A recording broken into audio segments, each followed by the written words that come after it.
তো এই এতগুলো চপ্পলের মধ্যে কোন চপ্পলটাই ব্রেকের থেকে আমার পাকে বাঁচাতে পারবে? শুরু করবো রাবারের চপ্পল দিয়ে এবং ওর উপরে যাবো পাল্লা থেকে পাল্লা চপ্পল পর্যন্ত, আর সবশেষে পেপারের চপ্পল দিয়েও ট্রাই করে দেখবো। তো প্রথমেই হলো এই রাবারের চপ্পল। গো! এই জুতোটি পরে লাম মারার পরেও তো আমার কিছুই হলো না। তো এইবারে হলো এই ফোমের চপ্পল। এই জুতোটি পরে লাম মারার পরেও তো আমার কিছুই হলো না। তো নেক্সট হলো এইবার এই কার্ডবোর্ডের চপ্পল।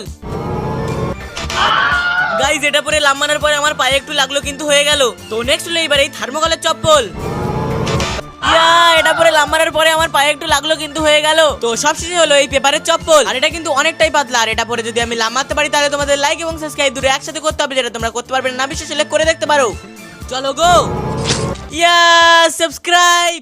আসলে এই ব্যাডমিন্টন গুলোর মধ্যে কোন ব্যাডমিন্টনটি এই ককটিকে সবচেয়ে দূরে পাঠাতে পারবে? প্রথমে হলো এই কাগজের ব্যাডমিন্টন। এই কাগজের ব্যাডমিন্টনটা কি এই ককটিকে মারতে পারবে? কিন্তু গাইস, এই ব্যাটটি তো নিজের পায়ে দাঁড়াতে পারছে না, এই কি করে মারবে? চলো এই ব্যাটটা দিয়ে এটাকে মেরে দেখা যাক।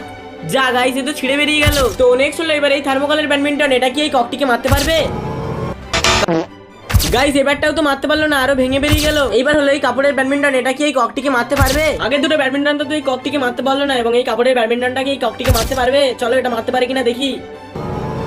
এই ব্যাটটি তো মেরে দিল।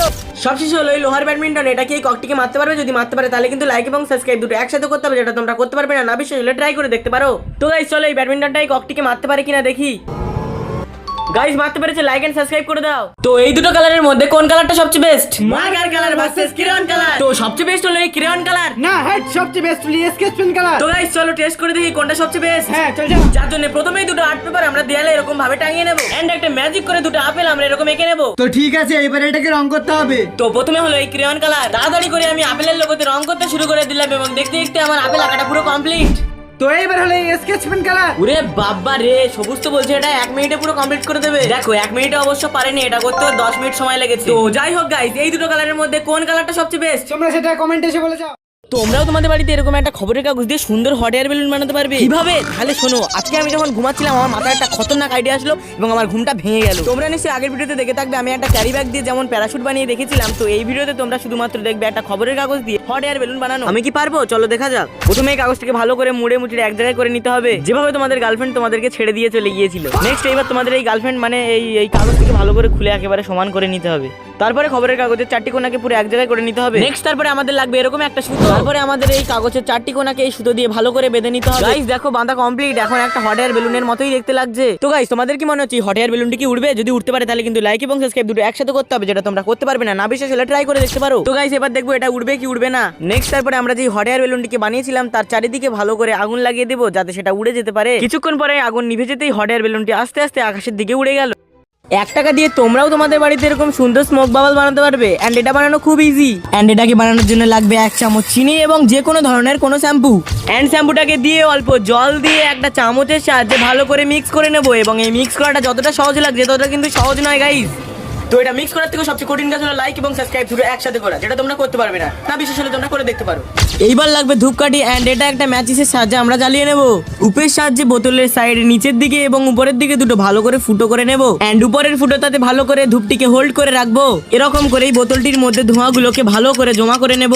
এরপর বোতলের মুটকিটিকে খুলে নিয়ে আমরা যে লিকুইডটি বানিয়েছিলাম তার মধ্যে বোতলটিকে ডিপ করে, এন্ড বোতলের সাইডের নিচের দিকে যে ফুটোটি রয়েছে তার মধ্যে থেকে ফু দিলেই তৈরি হয়ে যাবে আমাদের স্মোক বাবল। এই রঙগুলোর মধ্যে কোন রংটি রৌদ্রে রাখলে সবচেয়ে তাড়াতাড়ি গলে যাবে? রেড, ব্লু, ব্ল্যাক নাকি ইয়েলো? এটি দেখার জন্য আমরা বাজার থেকে একটা ক্রেয়ন রং নিয়ে চলে আসলাম। রংগুলোকে খাম থেকে বের করে আস্তে আস্তে এগুলোকে সব একই ভাবে ছাড়িয়ে নেব। তারপর লাগবে একটা সাদা কাগজ এবং রংগুলোকে একটা আঠার সাহায্যে ভালো করে চিপকে নেব। তারপর রংগুলোকে রোদে রেখে দেবো এবং দেখবো কোন রংটি সবচেয়ে তাড়াতাড়ি গলবে। তো এই রংগুলো গলানোর চেয়েও সবচেয়ে কঠিন কাজ হলো লাইক এবং সাবস্ক্রাইব দুটো একসাথে করা, যেটা তোমরা করতে পারবে না বিশ্বাস হলে ট্রাই করে দেখতে পারো। আমার মতে কালো রং সবচেয়ে বেশি হিট অ্যাবজর্ব করে, তাই কালো রং সবচেয়ে আগে গলার কথা। কিন্তু রংটিকে রেখে প্রায় 2 ঘন্টা হয়ে গেল, কিন্তু এখনো পর্যন্ত কোনো রঙই গললো না। তারপরে একটি আয়না নিয়ে এই রংটির সামনে ভালো করে অ্যাডজাস্ট করে দেবো, যাতে সরাসরি আয়নার রিফ্লেকশনটি রঙের উপর পড়ে রংটি গলে যাবে। তার কিছুক্ষণ পরে এসেই দেখা গেল প্রথমে কালো রংটি, তারপরে লাল রংটি এবং তারপরে ব্লু এবং অরেঞ্জ রংটিও গলে গেল। তো আজকে আমি আমার যখন নোংরা হাত থেকে ধুতে গেলাম, হিমা সুপুরিটা কি করছে? বাবা তুই সাবানের কি অবস্থা করেছিস? এইভাবে যদি সাবান ইউজ করে তাহলে তো 2 দিনে শেষ হয়ে যাবে।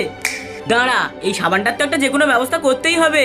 তো আমি জলদি সে একটা প্লেট এবং একটা গ্রেটার নিয়ে চলে এলাম। তারপরে এই সাবানটিকে নিয়ে গ্রেটারে দিয়ে গ্রেট করে ঘষে ঘষে ঘষে ঘষে একদম ঝুড়ি ভাজা বানিয়ে দিলাম। এই দেখো গাইস, ঘষা একদম কমপ্লিট। এইবার লাগবে আমাদের একটা ইনজেকশন। আরে কেন তুই ডাক্তার হবে নাকি রে? আরে ভাই দাঁড়া, দেখ শেষ পর্যন্ত কি করি। এবারে ইঞ্জেকশনের মধ্যে সাবান ঢুকাতে এ পুরো পাগল হয়ে গেছে, ইঞ্জেকশনের ভিতরে ঝুরঝুরি সাবান ভরছে। কি বললি? আবার কথা বলছিস তুই? ঠিক আছে, সব সাবানগুলো ঢুকিয়ে দেখো ইঞ্জেকশনে সব সাবান ভরা কমপ্লিট। এবার একটা ছুরির সাহায্যে ইঞ্জেকশনের মুটকিটিকে আস্তে করে কেটে দেবো এবং এই সাবানটাকে ইঞ্জেকশনের মধ্যে থেকে চেপে চেপে বের করবো এবং এই সাবানগুলোকে আস্তে আস্তে ছোট ছোট পিস করে কেটে দেবো। ওকে, এবার গুলিয়ে ওঠাও এবং হাত ধুলেই দেখতে পাবে কত ফেনা। আর এই সাবান দিয়ে যতই হাত দেবে তোমাদের কোনোদিনই সাবান শেষ হবে না। এবার কি বলবি বল তুই? ওরে বাবা, এ তো সে খতরনাক জিনিস।